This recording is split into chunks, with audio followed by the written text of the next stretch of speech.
Thank you all for coming today and to remember and celebrate the life of my dearest Amama, Asiama.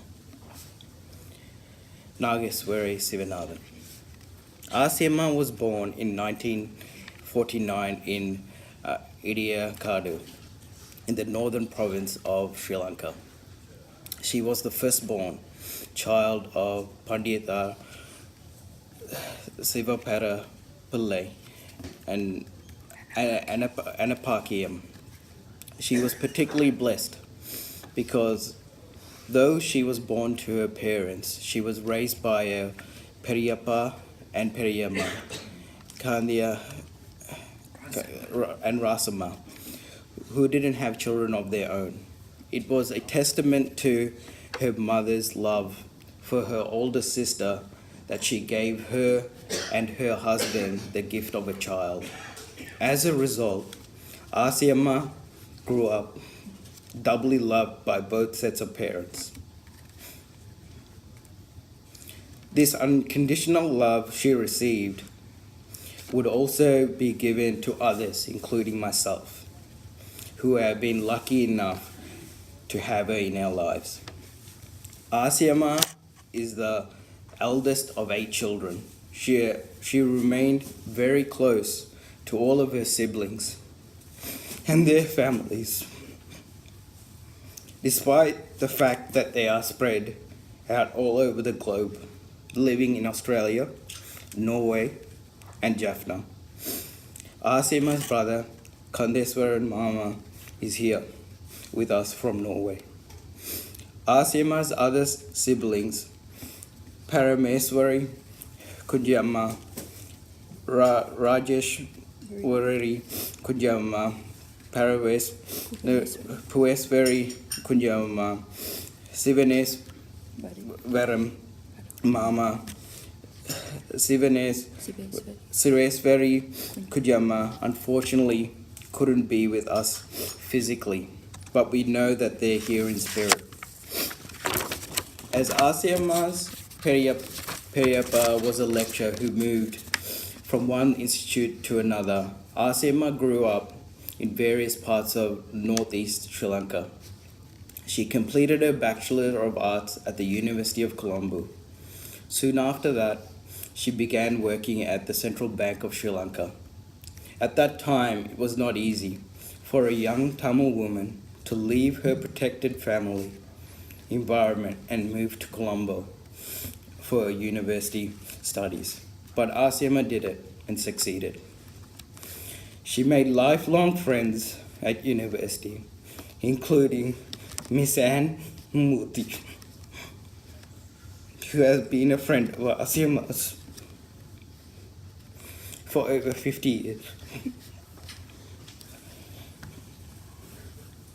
Asiama married her soulmate, Asiama, in 1976. Going back through their wedding albums, I am always amazed to see the stylish film stars. Asiama with his amazing hair, Asiama with a gorgeous smile. Throughout her life, Asiama's smile never changed. It was this bright, warm, generous. When Asiama smiled, her whole face lit up. I have no doubt it is one of the memories that many of us here will carry in our hearts. When she married Asiama, Asiama gained 11 brothers and siblings and became the loving daughter-in-law of Nellaya and Somambala. She also became the loving niece, Selvanaya, Manomani, Sivanaya, Sarojini, Selvarani, and Sakuna, Sabanaya, and Nalamani.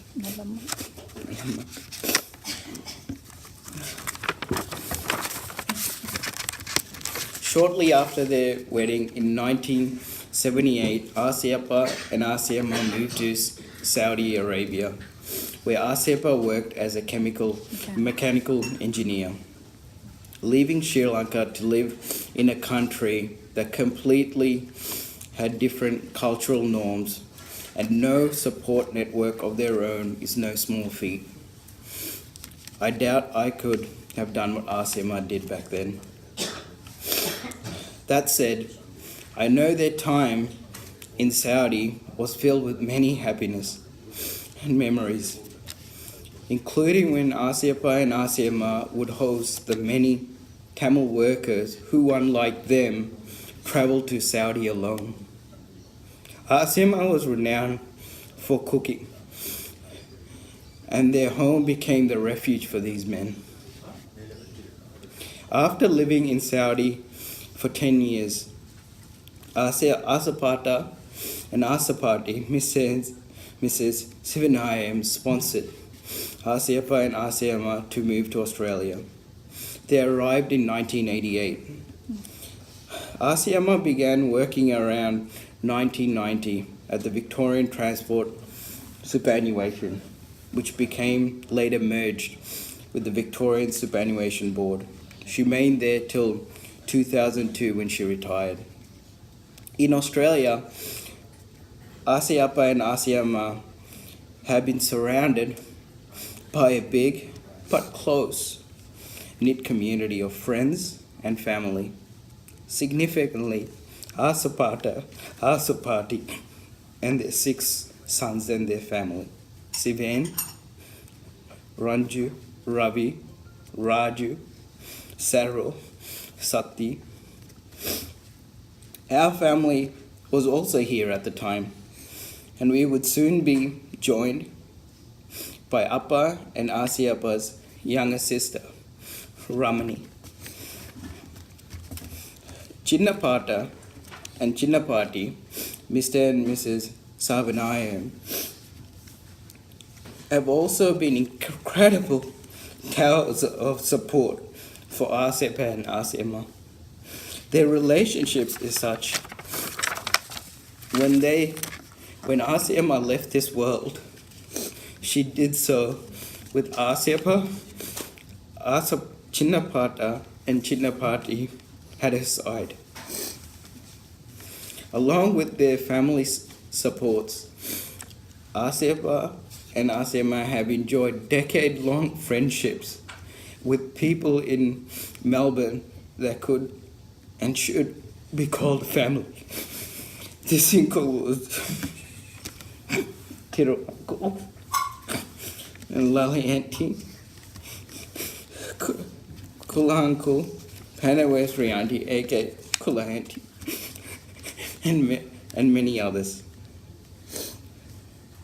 For myself and my brothers, Satya and Daryl, Asiapa and Asiama have been our second parents. They have been present for almost every major event in our lives in Australia and have provided unconditional love and support every step along the way. When I left country town of Mooroopna to pursue my studies in Melbourne, my first year I stayed with Asiapa and Asiama and their beloved dog Tiny. I remember my time there fondly. It was where that I truly learned giving from the heart with no expectations is a way of life. It is not an act of kindness. An example of how they lived this principle can be seen when Asiama and Asiapa first married. At a time when the dowry system was still quite strong, instead of keeping the property given to Asiama as part of her dowry, Asiapa and Asiama chose to give them to Asiama's family. Their life together has been distinguished by such unreserved generosity to others.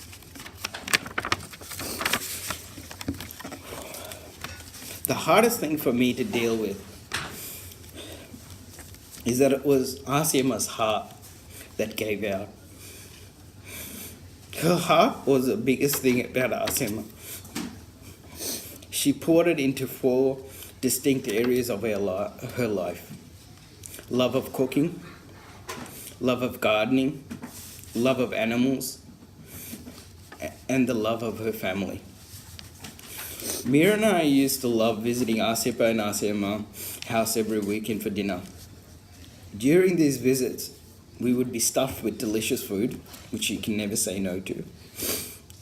But also, we would spend countless hours in their garden, getting plant tips from Asima and Asipa. Though throwing avocado seeds into a compost bin to grow avocado trees never worked for us, and I doubt it ever worked for anyone else in Australia, it did for them. Asima was always quick to give her cuttings to us to try to grow at home.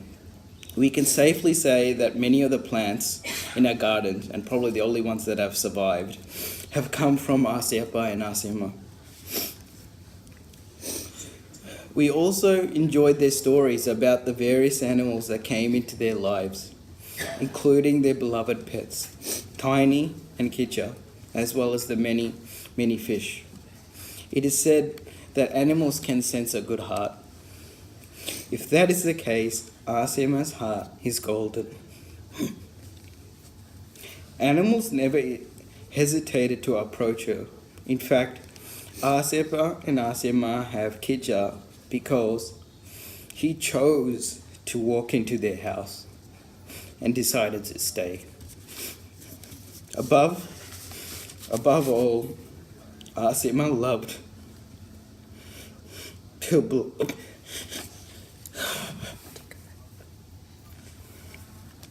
beloved husband, Sivanathan Asipa. It was very rare to see the two of them apart. The rest of us can only hope the kind of love and friendship enjoyed by those two people who are like 2 peas in a pod. And to Asipa, no one could have cared for and understood Asima the way you have for the last 40 years. Just as you are lucky to have her, she was lucky to have had you.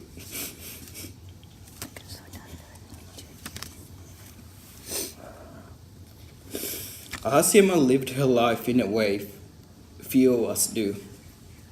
She radiated warm for others and generous to a fault. She loved her family more than anything and truly deeply, and was looking forward to this most recent trip with Asipa, where they were going to celebrate Apapa and Apama's 75th wedding anniversary in Canada, and where she had hoped to see her twin grandnephews, Abhinash and Abhishek, for the first time in Jaffna. Though her physical body didn't make the trip, her family should be assured that Asima is watching over them and will live on in their hearts, and will, as she will in all of ours as well. Finally, to Asima, rest easy now. Know that we will take care of Asipa and support him to continue your legacy.